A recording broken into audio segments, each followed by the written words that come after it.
G'day there guys, Marky here, and welcome back to another episode of r/relationship advice. I do hope you enjoy today's stories, and if you do, don't forget to like, comment, subscribe, maybe even hit the notification bell if you'd like. Now with that said, I want you guys to sit back, relax, chuck a prawn to the barbie, and let's just get right into it, eh?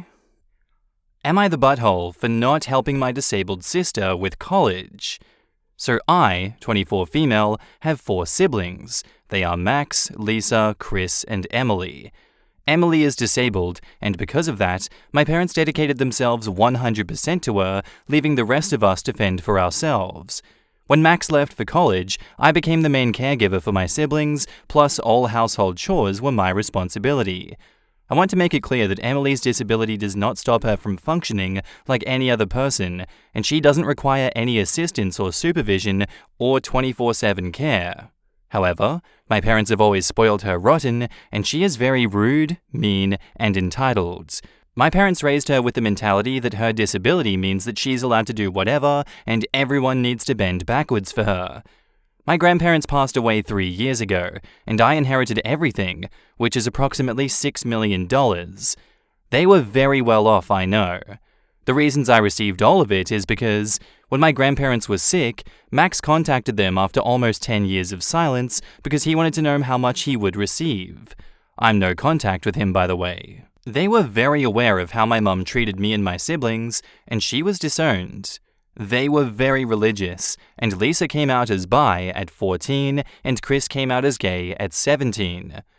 I went no contact with my parents after I moved for college, and when Lisa and Chris started college, I offered to cover all of their individual and educational expenses as long as they do well in school.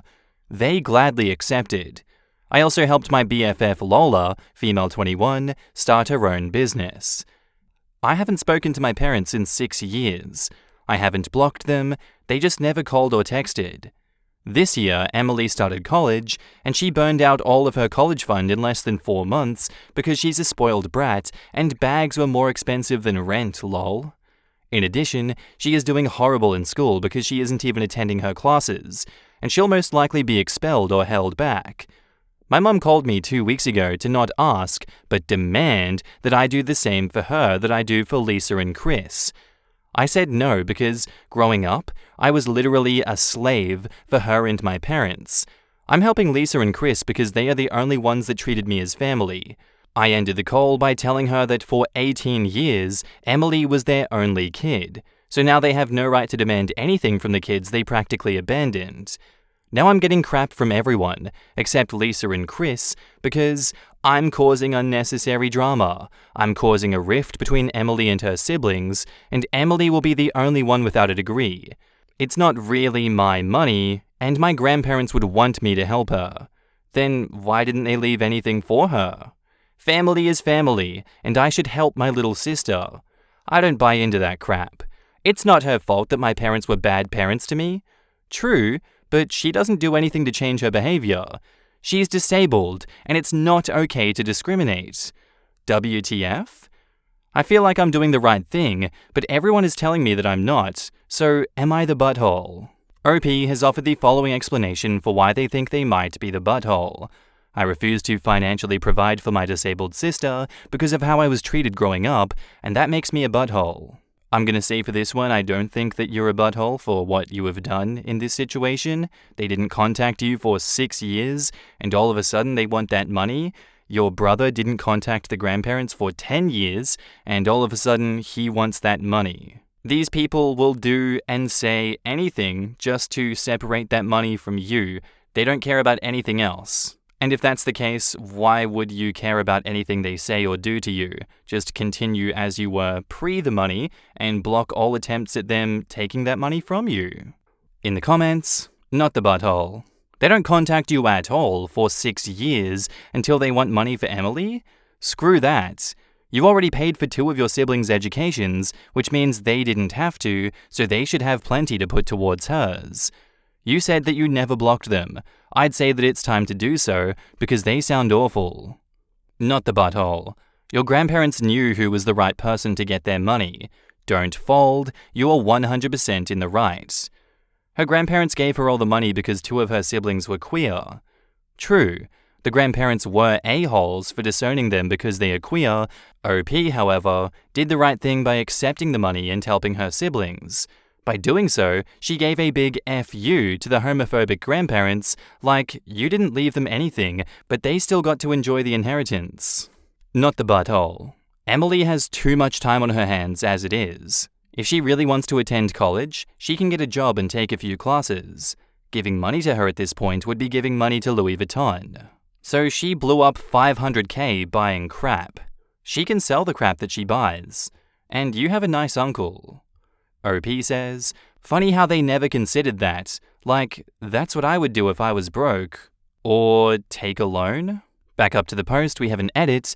I received a lot of messages with questions, and a few asked in the comments about my sister's disability, so I'm going to answer some questions. What disability does she have? I don't know. My parents never told me, and when anyone asked, they would get very defensive. Can't Emily get governmental assistance? Well, no, because she doesn't have documentation that attests that she is disabled. I remember my parents fighting about taking my sister to different doctors because they all refused to sign that she was disabled. Why doesn't the rest of my family pay for her? Well, that's because they are living paycheck to paycheck, because they would spend thousands on buying Emily whatever she wanted. Why can't my parents continue paying? Well, that's because Emily's spending problems got worse since she left home, and the rest of the family is no longer in the position to give them money. Also, my dad had a work accident a few months ago, and he was forced to retire, so now their income has significantly reduced. How can someone spend that much? Well, that's simple. She renewed her closet, purchased a very expressive car, and just partied until she dropped. For reference, my parents have high-paying jobs, and Emily's college fund was around $587,000 when I left for college. Did me and my siblings have a college fund? Nope. We all worked our asses off to get scholarships so that we can go. And I do have a will in place. If anything happens to me, all the assets will be split equally between Lisa, Chris, Lola, and an organization fighting for wildlife. And now on to the update. So, funny thing, my uncle called me a couple of hours after I made the post to tell me to block my family because they've come up with a plan to get me to pay. He didn't know what the plan was, he just heard a portion of the conversation between my mum and my aunt. And just like he said, my mum called me a few minutes later to tell me that Emily is pregnant, so I need to help her because if I don't, I'm damaging my niece/nephew. I'm crying with how hard I started laughing, and I just told her to F off. I blocked them all. But seriously, fake a pregnancy? Lamau? In the comments, the only thing that I can think of is that she was preemie, which the parents then assumed meant she was disabled forever. I mean, if my child was 5 years old and couldn't walk or talk, I'd think there is some significant problem going on. Who knows what the actual issue is or was, and what the sister's situation is today. But that definitely doesn't sound like a premature birth, unless there is a lot of things that I don't know about premature babies. Really depends on when the parents started their act with the kid. OP says she was their only kid for 18 years, which implies it started as soon as she was born and not 5+ years afterwards. She may have developed slowly because the parents treated her like she was disabled from the get-go, which would be why multiple doctors refused to sign her as disabled, especially when they can identify things like autism, etc., from much younger ages than 5 or 7 and be confident enough to diagnose it. Why would the parents do that though? Who knows?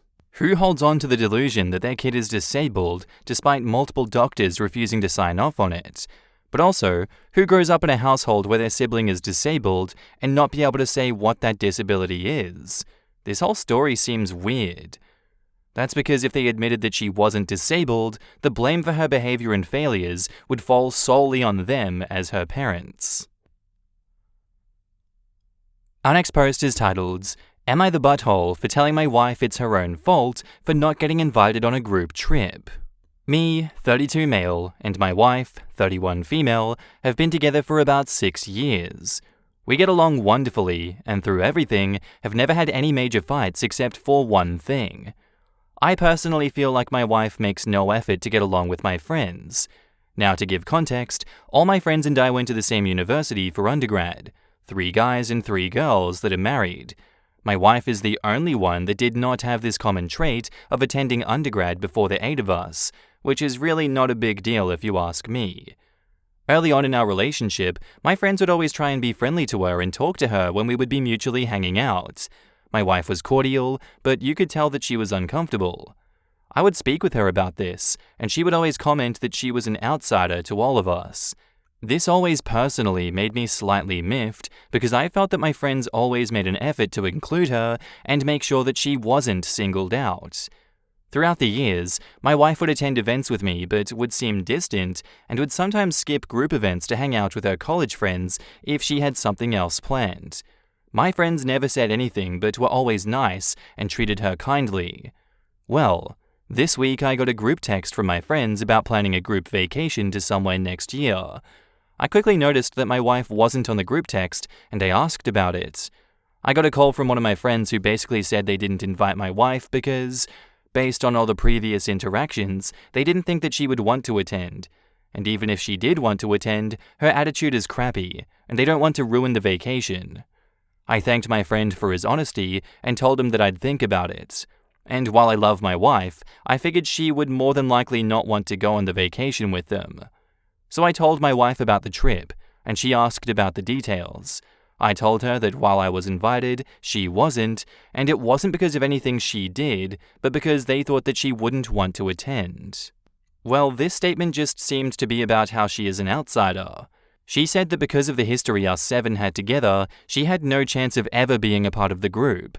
She then went on a rant about how my friends are awful people, and that she deserved to be invited even if she didn't want to go there because she is my wife.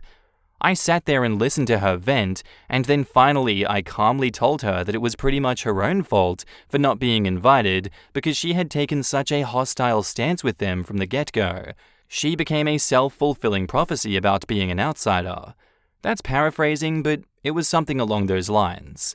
She left the house and went to her mother's. I haven't spoken to her in several days, despite texts and phone calls to try and talk to her. I probably should have been more diplomatic about what I said, but I do feel that my friends have been treated unfairly. Am I the butthole? I'm gonna go with yes, you are the butthole for this one. It sounds very rude what you've done. And the way that you approached this with your wife wasn't diplomatic, like you said. It sounded like more of an attack to me. To me, it seems like you haven't put your best foot forward trying to assimilate her into the friend group, and you've made no effort to try and get them to come together, to invite your wife on this trip. You've kind of just let them do their own thing. You've kind of let her do her own thing and be excluded. That doesn't sound like a very friendly or nice thing for a partner to do, so I'm going to go with you're the butthole for this one.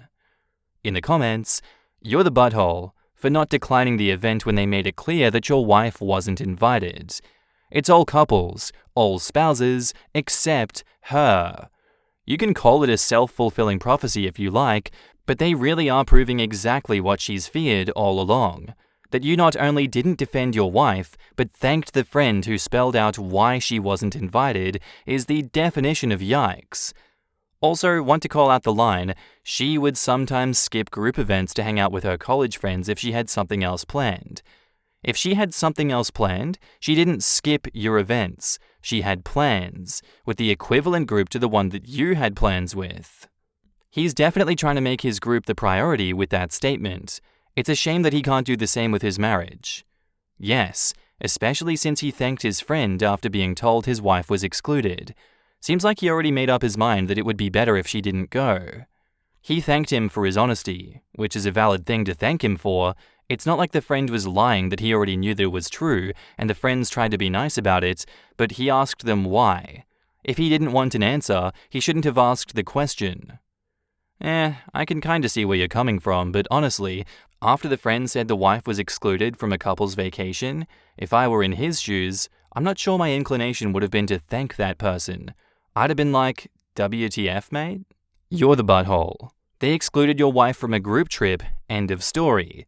You have disregarded your wife, telling you she feels like an outsider with these people for years. I'm guessing that your wife has been politely dealing with the fact that she does not like these people and has put up with them for your sake. And now seeing their actions, I can see why she doesn't feel comfortable with them. They are buttholes. That's what gets me. OP gave zero indication that the wife has done anything rude/untoward to the friends. She just doesn't mesh with them. Why is that so terrible? It sounds like she's polite and nice when they're all together, but feels new. Duh. They all have established history. Why does it matter so much if she becomes best buddies with your buddies?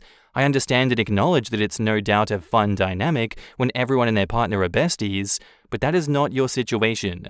There is no reason your wife should be excluded. She hasn't done anything to them except be new, and it's a couple's trip. Edit to add, shucks, thanks for the stars. OP, stop living in a fantasy world. There is no rule that says your wife has to be friends with your friends.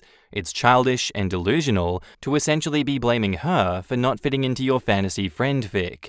You are so dismissive of her, and the importance to her of her friends. You just let some guy crap talk your wife and exclude her from a couple's trip, and you agreed. Maybe you should just skip to the ending where you don't tell your wife that you'll be making an art studio for your friends in your house. What a fun little throwback that story was. Don't we all just have a friend that we make an art studio for in our house that we secretly have a relationship with and it ruins our marriage and it's really messy? No? Just me? That's weird. And now, onto the update. So, I'd gotten some people asking for an update, so I figured I'd give one. I deleted my original post because holy cow, I got some nasty messages from y'all. Some of which I'll say I deserved, others were just absolutely horrid, but hey, I asked for advice and I had to deal with it. As for the raking over the coals it received in the comments, you guys were right. A lot of your comments rang true and made me realize how much of a butthole I was being to my wife. I don't have any excuse for what I was thinking previously, but it was wrong. And in that moment, I realized that without intervention on my part, I was going to lose my wife. Hell, even with intervention, there was still a chance that I would lose her. It was a giant wake-up call to myself for how I was treating someone I loved and cared about. How could I be so callous and cold? Well, I started with a phone call and a text to her. I started the same in both, that I would not be attending the trip, and that when she was ready to talk, I would be at home waiting, and that I was more sorry than I could ever be. I wouldn't be bugging her again until she was ready. So what happened in the first week following everything? It was radio silence for about 2 days, which I spent the entirety of pretty much shut off from the world. But my wife pulled into the driveway mid-afternoon, and then came into the house. I could tell that she was on the verge of tears, and so was I. She said she wanted to have a serious talk about us, our relationship, and it would likely be a rest of the day conversation. So I let her speak. The first conversations were requirements for our relationship to have to be met to even potentially salvage it. 1. Couples counseling. 2. I would not be friends out with my old college friends. Sans one couple which will be relevant shortly. And 3. More effort and love from me. I know many commenters said in my post that they didn't think that I loved my wife, but I do. I seriously do. She's amazing, and I wouldn't have married her if I didn't love her, so of course I agreed. She made it clear to me that even if I did do all these things, it didn't guarantee that she would stay. I told her I understood, and that all I could do was try and make up for what I could.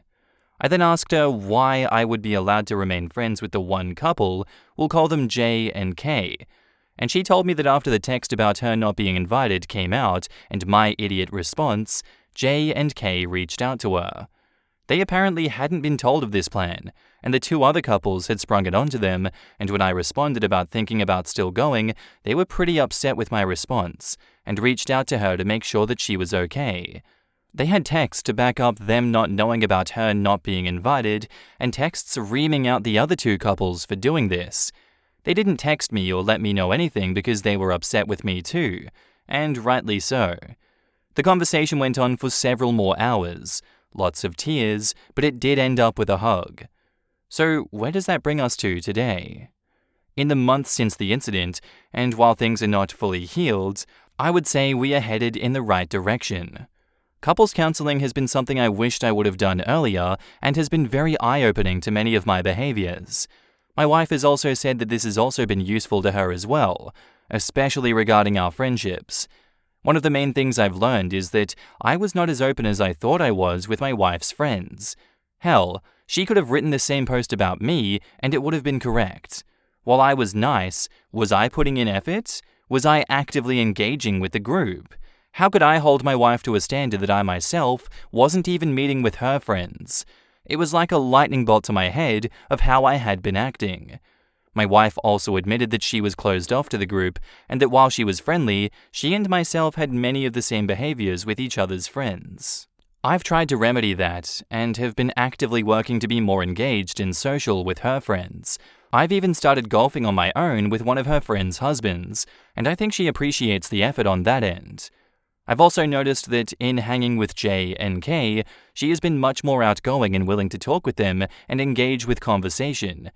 It isn't lost on me that this likely is due to the other two couples being awful people that she didn't talk previously, but I do greatly enjoy being able to spend time with my wife and my friends. The couples that planned the trip? I've talked to them once since, and it was a quick phone call to my ex-friend where I basically said that I was going to go non-contact if an apology was not issued to my wife. A half-assed sorry was given, but obviously done just to try and appease me. I haven't spoken to them since, and they haven't reached out to me. Good riddance. As for how my wife and I are, we're good. While I don't think I'll truly ever know how much I hurt her with my statements, I feel lucky that I've been given the chance to make amends. I gave her a small kiss on the cheek at an outing with J and K the other night. It's been the first sign of intimacy in a while, and my heart skipped a beat when she looked at me and smiled. It's a long road, and I consider myself lucky that I have been given an extra opportunity considering the circumstances I put our relationship in. And hell, maybe in a month, she decides that she has had enough, and I would only have myself to blame if that happens. But for the moment, I have started to process and rebuild my marriage and focus on the woman that I love and owe a lot to. She is an amazing person, and I thank God I get the opportunity to try and learn from my experiences and become a better husband for her. Thanks for listening, y'all. In the comments, I went to the original post, and it's clear that the friend group wanted OP to be with someone else that they knew, and that's why she felt like an outsider. It's clear that she did make an effort, and she received a cold reception. J and K were the only ones who seemed open to her, and they confirmed that the other couples very literally excluded her and decided to do so on their own. All this time, the wife had communicated to OP that there seemed to be a problem that stopped her from feeling welcome, while his friends did not. Then suddenly she's excluded from a couple's trip for something that they have never brought up before?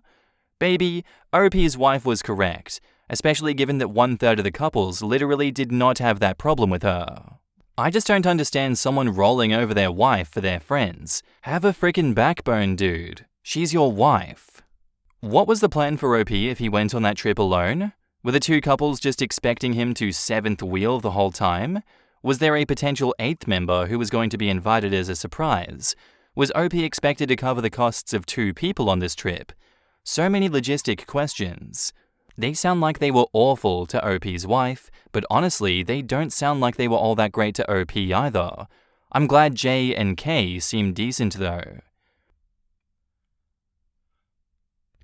Alright, thank you for making it to the end of the video. I do hope that you guys enjoyed today's stories. If you did, let me know what you thought of it down below in the comments. I'm having to change my vocabulary to butthole because I think YouTube has made it clear that it doesn't like ASSHOLE. Very odd, but we will roll with the punches. I do hope you guys had a great Christmas, and I do hope you guys have a good New Year's. I know I'll be spending it, probably at a party, or like my second channel, Background Noise, as you might have seen from the community posts.